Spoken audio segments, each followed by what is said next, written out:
Saudi লিগে round of 18-এ নাটকীয় এক ম্যাচে আল তাওয়ানিকে 1-0 গোলে হারিয়েছে আল নাসর। হাই ভোল্টেজ ম্যাচে একমাত্র গোলটি আসে প্রথমার্ধের যোগ করার সময়, আর সেটিও ছিল আত্মঘাতী গোল।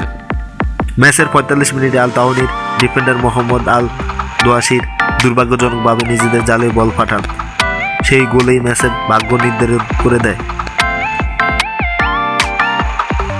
পুরো ম্যাচ জুড়ে আল নাসরের বল দখল ও আক্রমণে এগিয়ে থাকলেও আল তাওয়ানির রক্ষণ ছিল বেশ শঙ্কিত। দ্বিতীয়ার্ধে একাধিক সুযোগ তৈরি করলেও আল নাসর গোলের ব্যবধান বাড়াতে পারেনি। অন্যদিকে ম্যাচে ফেরার জন্য আল তাওয়ানি শেষ দিকে মুড়িয়ার চেষ্টা চালালেও আল নাসরের ডিফেন্সের ঢাল থাকায় সমতায় ফেরা সম্ভব হয়নি। এই জয়ের মধ্যে দিয়ে গুরুত্বপূর্ণ 3 পয়েন্ট নিশ্চিত করে আল নাসর, যা লিগের টেবিলে তাদের অবস্থান আরও শক্ত করেছে।